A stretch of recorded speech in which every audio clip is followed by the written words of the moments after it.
Hello folks and welcome to the 2023 Discmania 303 Open. We are here in Denver, Colorado for an A-Tier. This is going to be MPO coverage here at Badlands Park. My name is Nick Hanson. Alongside me is Joel Freeman. Joel, how you doing today? Hey Nick, I'm good. How are you? I'm doing really good. I'm excited to get this coverage out and show the people what we have.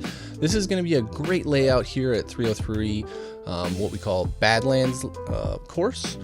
And let's take a look at our card. So we have myself, Joe Rovere, Lucas Carmichael, and Paul Krans. Anything you know about these folks? I mean, I'm excited to watch these guys play. Obviously, round one featured card. You've got, myself and Aaron Gossage, Evan Scott, some other touring players that, names that you guys, the viewers are probably familiar with. But we're kind of bringing it a little more local with, with Lucas on the card, with Joe, of course, is the legend, and then Paul Krans from the other side of the country. So kicking things off here, hole one. This one is all about speed control. Got that slope on the backside. Yeah, I agree with that. As Joe Rovere here lines up the backhand hyzer, pretty standard hyzer shot, but as you said, the speed control is very important. The wind today was pretty significant, as you see Joe trying to throw that inside hyzer and getting pushed still all the way across.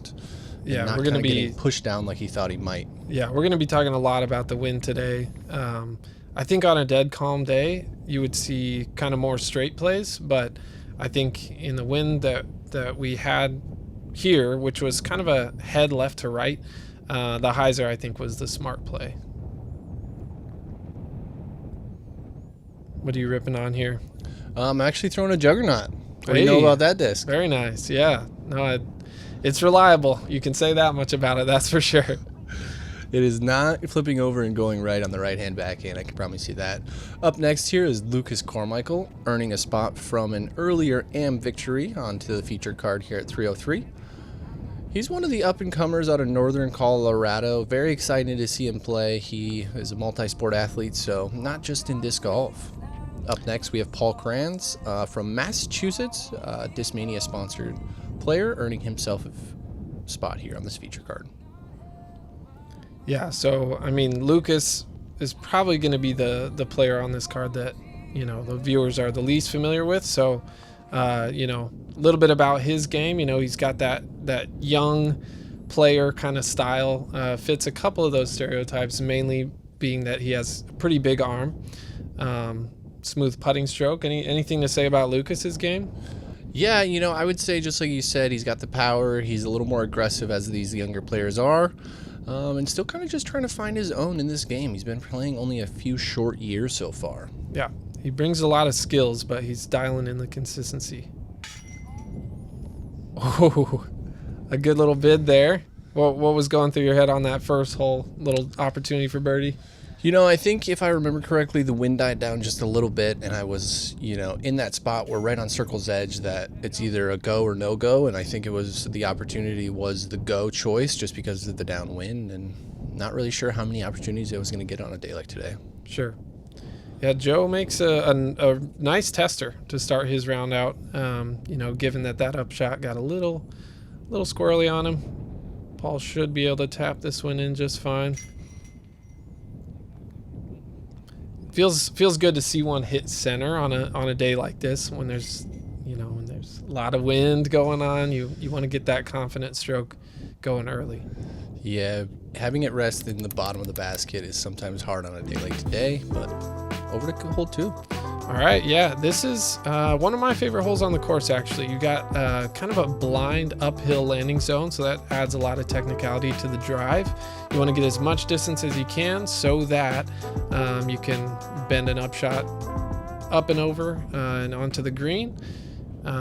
Again, the wind is everything on this shot on this particular day. It's blowing hard left to right. Yeah, as we see Joe's disc rising and getting all the way up to the top with a cut roll. Rolling uphill. Quite the action there. It went downhill and then came back uphill, actually. If that doesn't tell you something about the amount of wind, I mean, you can see it. Your shirt and your pants are having a day in that wind. This looks like an overstable disc. What was that? Yeah, very overstable. Throwing the Millennium Quasar. Just didn't give it enough after watching Joe's disc, basically barrel roll into the hillside. Was a little worried, so. Understandably so. That's a surprising miss. I mean, I remember what this wind felt like standing on this tee, and it was serious. Here we get to see Lucas Carmichael air one out, and that is crushed past the catch cam. Wow, yeah, impressive move from Lucas. Maybe getting it a little too turned. Did he make contact with the fence there, you think? It looked like it. Hard to tell, but pinched potentially, but up there far enough that he should be able to factor something. Sure. Yeah, I think on a calm day, you would see a few rollers. Roller is not an uncommon play here, but again, just given the crazy wind, rollers become that much more unpredictable. Paul, in an unideal situation, this is a really technical upshot. Oh, testing that OB line. Oh. Yeah, that OB line that runs up the left side there. He is unfortunately going to catch that and going to be looking at bogey from there. I would call that an unforced error. I feel like that OB line doesn't typically come too much into play, so that's pretty disappointing for Paul. Looks like Joe maybe just caught a couple little branches there to keep him at 50 feet or so. Yeah, this right here where Paul and I are is not where you want to be on that bottom side. If you do hyzer out, you have such much more difficult upshot. Myself just trying to get it up there and get it into play, looking to get my 4 secured, not really trying to get the 3. And there's that pinched off Lucas shot we were talking about. You had to see you just had to pitch a spike sidearm to get there, likely in circle 2. Paul leaving his layup quite short there. Yeah, that's like back-to-back very disappointing shots for Paul. We know he's got better skills than that, so looking to focus up and start getting into the flow of things. Yeah, I mean, it gets tough with the wind and the amount of elevation change that's out here. Your disc can do a lot of different things in a hurry. Trying to give it the height, give it a chance. Yeah, it's one of those pure tailwind. You might as well run it. Yep. A lot of things shouldn't happen if you would release it correctly. And oh wow, boy. Really good stroke from Paul. Great stroke to catch the bogey there. Yeah, and I think with we do have quite a few kind of touring, traveling players in the field. It's a strong field, but coming back to your comment about the elevation, this is a situation where players are having to adjust to a whole different elevation. Discs are flying a lot more overstable. The putts are sinking quicker in the air, and so a lot of your top players in this field are having to make that adjustment coming into this weekend. And we saw a nice connection for birdie from Lucas. Yeah, getting his first birdie of the round and taking a lead on our card here as we move into hole 3. Yeah, hole 3 super fun. It's a little bit of a top of the world kind of feeling shot. I personally enjoy the forehand play, just swing it out wide and let it crash in. It's a little more open. The downside to the forehand play is that you're throwing over an OB lake, like an artificial lake that you have to clear, to avoid the penalty. So a lot of people do like this backhand play just to keep it inbounds the whole way, but there's one specific tree that's going to get in your way late. If you if you pure it, you're kind of heading close to a tree and hoping you miss it. That was sawed off. That was 2 straight. Yeah, and so that's going to be in that OB lake that you were talking about there with the reeds. Let's see if Joe can show us the right line here. Looking much better out of the hand. Gonna catch those trees that really you need to go past on that right hand backhand. Yeah, that looked like the correct shape to me, but just maybe not enough speed. Just wasn't moving fast enough. This looks like some pretty good action. Same issue, huh? Yep, good action, just, coming up a little short, not giving it the distance it needs before it starts hyzering back. Paul is up here now. Yeah, it's like low and wide. I don't think this is going to have an opportunity to get there. Yeah, good distance. Gonna give himself a circle 2 look, but Sure. not the ideal landing zone. Yeah. So no great shots, probably, a likely par for a lot of these players. And, unfortunately on a day like this, when the wind is up, and Joe giving that a decent bid, when the wind is up, you're playing a lot of par golf. It's really hard to find the birdies. Wow. Good effort from Lucas. Great run there to keep it on track. Yeah. Just need a little height, then he would have gave that one a chance for par. Paul kind of just throwing it under the basket. Myself here now, circle 2 look. About the best birdie opportunity we had from the group. Mm. Once again, giving it a run, but... Yeah, maybe expecting some drop from that crosswind on the Hyzer putt, but not quite getting it. And almost a little bit of a tester for my par. It's gonna Grabs stay the in. nubs on the right side. You'll take the par, though. Yeah, not ideal look there, but we're going to take that one. Lucas with the unfortunate reverse bounce back. Yeah. So you were talking about the elevation. Talk about a little bit what that goes into with coming in and out of Colorado all the time. Yeah, of course.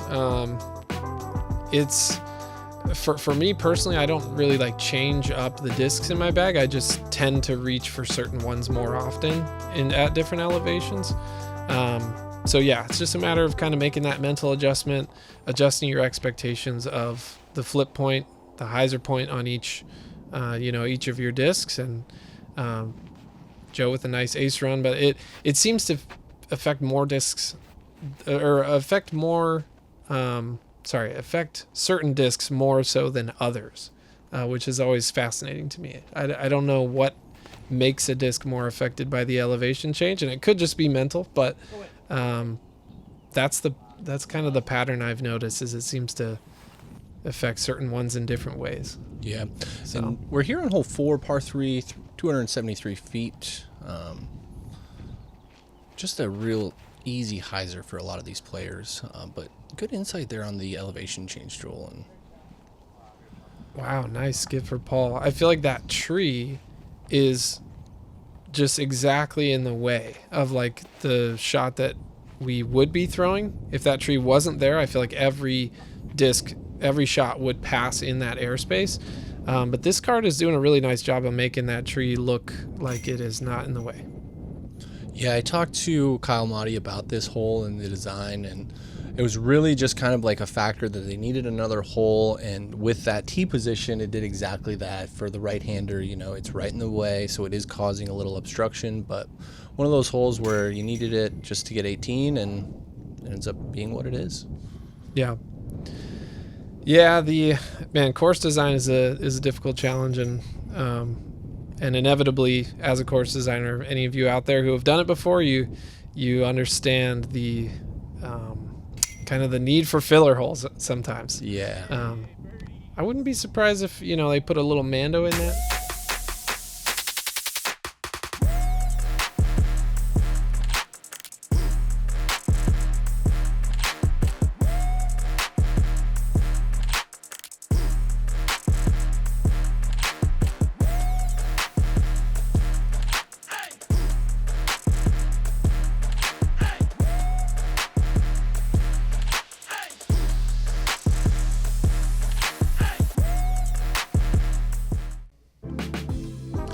Coming right back into it. This is hole 5, downhill par 4. This is kind of a runnable eagle, I guess, but it's a shot that feels attainable for our top players in this field, and yet you just rarely see it done. So a tricky line to hit, and especially coming back to the amount of wind that we have today and the downhill, it becomes a really technical shot. You really want to get as close to the basket as you can, and then just take it from there.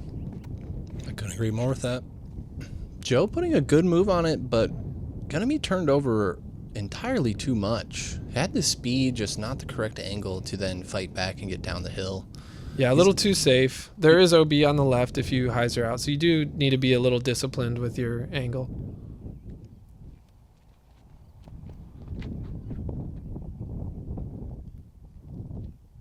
Not a bad line here. No, myself getting it up on the high side.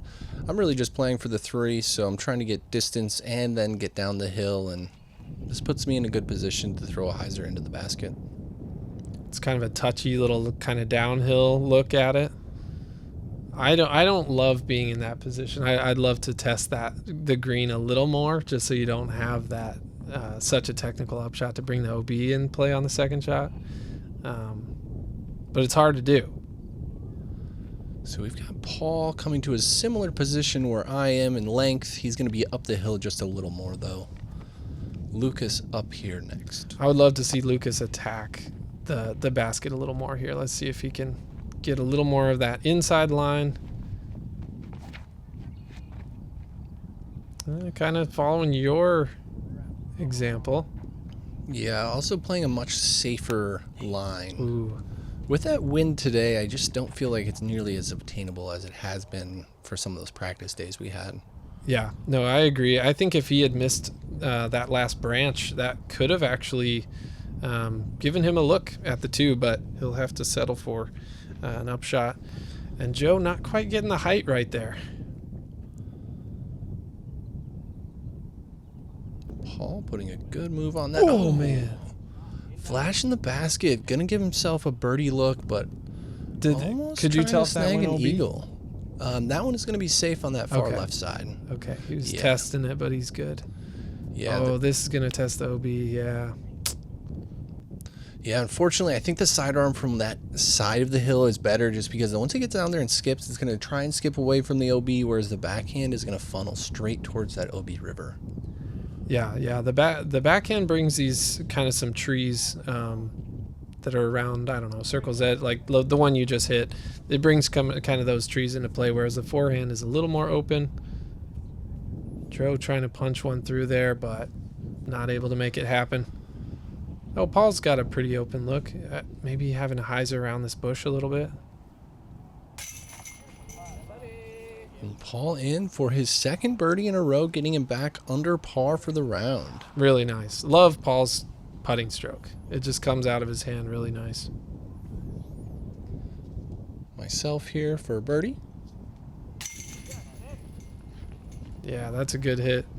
So when you find yourself in a straddle stance like that, is there anything different from your normal putt that you're kind of thinking about? Anything you're focused on your release point, on your feet? So really what I try to do is just take out the lower body.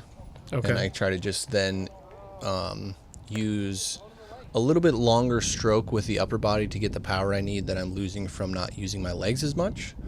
But I try to keep that same kind of like up, down, the pull motion, so that way I'm not getting too far right or left and always staying within my frame. Are my kind of things I think about. Very Bringing cool. us into hole 6, first par 5. Tell us about it, Joel. Yeah, hole 6 has got some creative OBs. Everything left of that main sidewalk is going to be out of bounds. So you will have to kind of follow the drone's example and stay, I mean, hopefully not in the water, of course, but to the right of that sidewalk. So you have this kind of early landing zone, and then you've got a middle landing zone, and then you've got the green. And so it's hard to make sense of this hole if you haven't played it before. This first shot is all about just kind of trying to pick your spot to give you a line at whatever next landing zone you want. Are you trying to play for the 3 there? That looked like a pretty aggressive zone to land in. Yeah, no, not playing for it. I think I just got a bit of a wind gust. I'm really playing for the 4, but if, per se it does travel like it did here, it gives me the opportunity to go for it. I am going to be under that tree without really a run-up, unfortunately. Gotcha. Yeah, you don't see it often, but I think if things go just right, I could certainly see somebody with 450, 500 feet of backhand power going for the green in 2. Yeah, the 3 backhands we've seen are landing in your, I would say, normal landing zone for most people. I just felt the sidearm was a better approach for me. I feel just as confident with it, and it gives me that chance to get around the corner to potentially go for that eagle. Sure. Okay, so Paul's going with a backhand. You can play a backhand or a forehand to get to this landing zone where he just put his. It is blind because you're throwing behind a clump of trees. But yeah, this one is mostly about speed control. I mean, first and foremost, you're trying to keep your shots in bounds, of course. But if you do go a little bit too far, there's like some sort of bathroom or some structure, Yep, little building there. That pump house that Yeah. we will see it. That can get in your way. Oh, Right yeah, here, there actually. it is. Oh, and this one's going to catch a roll off that tree. He's going to fortunately stay in bounds there.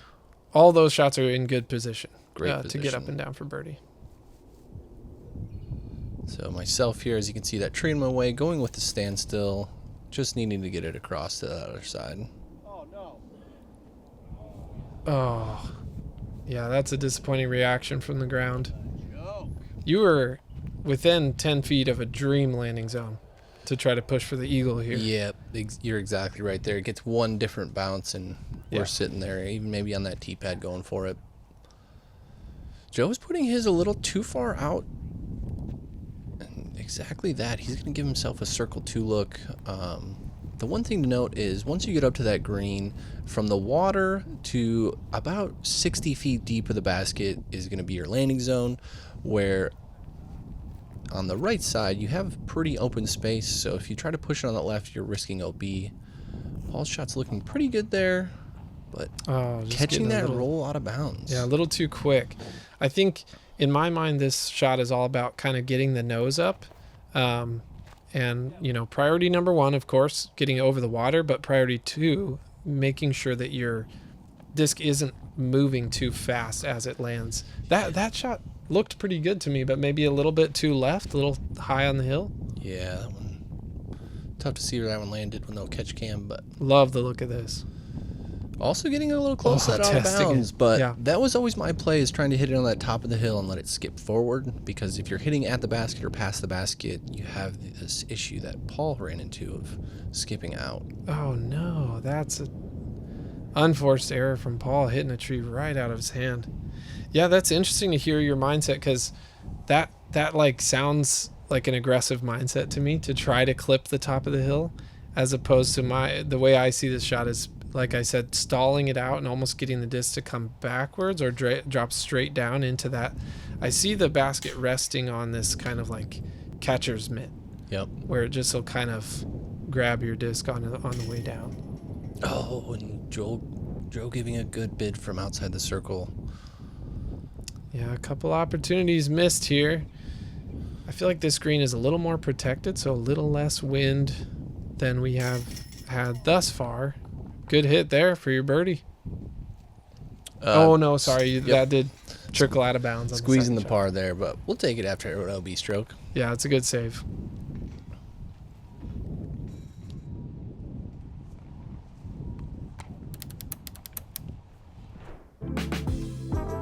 Alrighty, here we go. Hole 7. This is a righty backhand dream. Pretty open. Just aim high and let her rip. What's your mindset on a shot like this? Is it more of a neutral disc on more of an angle, or an overstable disc on a little more of a flat release? See, I'm thinking that's more my play, especially up here, because I'm not as used to the elevation and playing. So like, I feel that it's not as easy for me to get the disc to flip. Whereas if I just throw it flat, I know the angle I'm releasing it in, and I just need to throw it flat and hard and straight. You were the right guy to ask. You just parked that thing. Nice shot. Joe up here, no stranger to the elevation. Yeah, Joe loves the Halo Boss. I'm assuming that's what he's got in his hand here. Yep. Ace run. Oh, wow. Wow. Okay, solid shot from Joe. I mean, that's exactly your goal. Stepping up to this hole. There's that slope coming up on your left side of the green, and so why not give it a chance? Try to make it in one. Lucas, this is looking nice. A little low on the hill, maybe. Still an opportunity. It didn't seem he got the lift that Joe and I got, but it also seemed he threw it a little lower and flatter out of the hand. Paul giving it good height, just like us.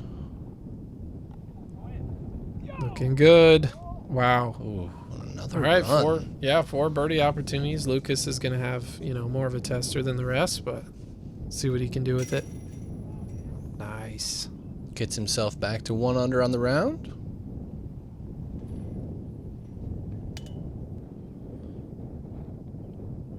For the course we had, you thought the conditions wouldn't change it as much as they are, but here we are, just a couple under par for our group so far. Each hole so far that we've played in prime condition is birdieable, so I was thinking, going into this event, we would see a lot of, 8 to 12 down rounds. It's proven to be a little harder with that. Yeah, absolutely. I mean, just like I said from the beginning, when the wind is involved, it changes everything. Hole 8, we've got a downhill par 3 in that bush that's about circle's edge short of your basket. Kind of blocks your view a little bit, not to mention the hill. So it's all about, just having a good imagination, trying to picture where that basket is from when you played it in practice. And you go with the backhand there and got really nice ground play. Yeah. This one's been a little tricky for me over the years, and that's kind of the shot that I've honed in for my skills to be the best. Joe's going with the seasoned veteran play, the buttery turnover. He's so good with that shot. But, I mean, speed control is hard when you're throwing 40 feet downhill. It is. He's about circle's edge deep, and as you saw there, the OB comes into play. Lucas going to be catching that tree and kicking down into what looks like inbounds. Yeah, Lucas threw kind of the in-between line. You can either go high spike forehand or low under the branch, and he kind of did right down the middle, and it just clipped the tree, of course.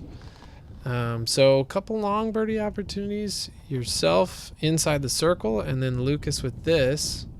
Which is a really good upshot from where he is. It's a hard green to land. Yeah, I mean, a big advantage having a smooth putting stroke to be able to jump putt from that far and have that nice speed control. All right, Paul, show us that smooth putting stroke. Oh, good opportunity. Look good. Yeah. They're going to start falling for him. He's got a couple birdies already and just needs to keep working hard. Joe kind of just giving it a spin run there. Yeah. Maybe didn't really like the wind. Maybe a little too far out for him, but not his normal putt. Right, yeah, he's more of a pitch style normally, and that was very much of a spin in the wind, wanting to give that a chance for birdie, and then a good comebacker. And to take you to 4 under.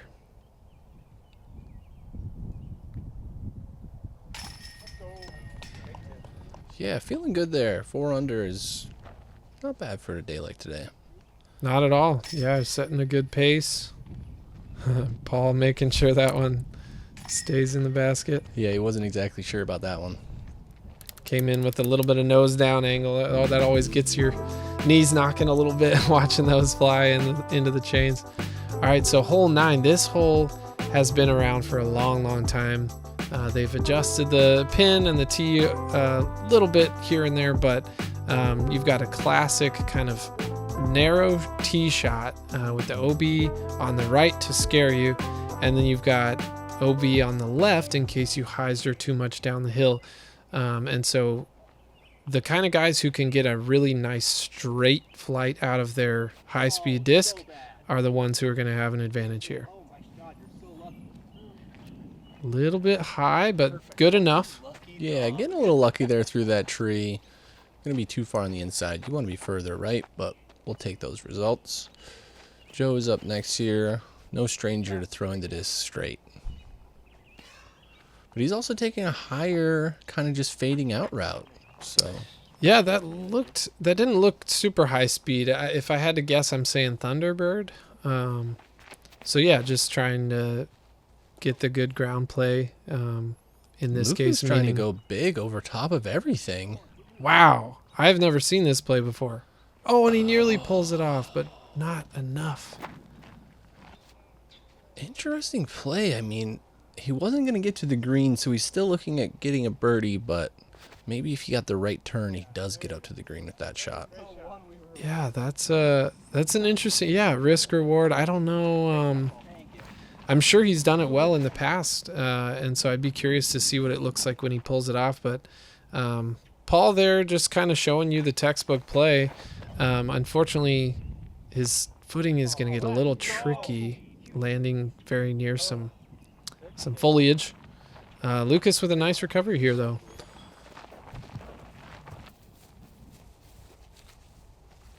Yeah, he's going to take that. He's playing for bogey at best.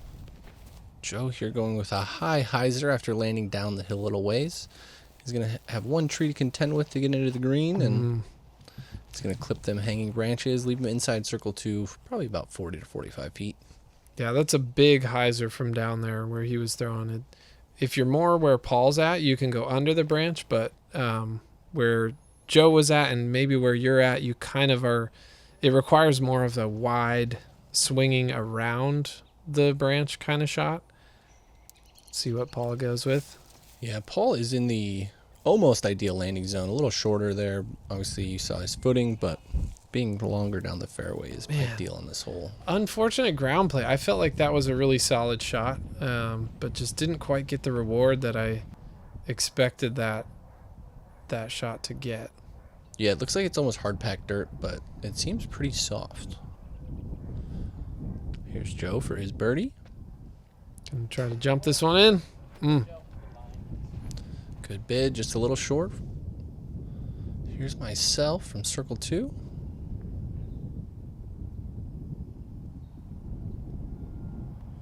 Trying to figure out my stance here.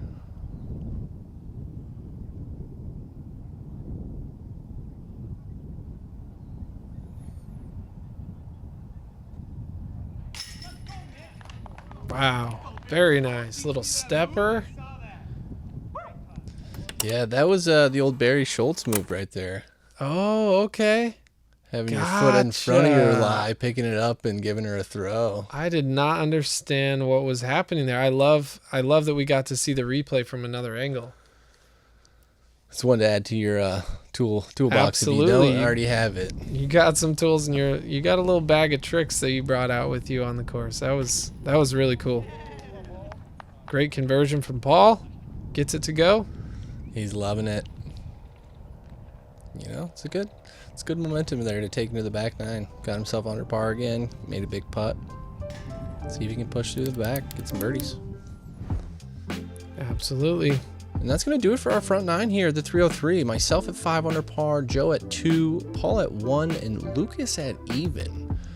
Some red coming out of those bottom guys, but plenty of green to be had on this back 9. Yeah, thanks. Yourself and Joe keeping it clean, and so see if we can bring on the birdies on the back. Yeah, it's always about bringing on those birdies. More birdies, less bogeys. As always, thanks for watching. Like, share, and subscribe. And if you haven't already, go check out the FPO coverage on HyzerMedia's page of this event as well.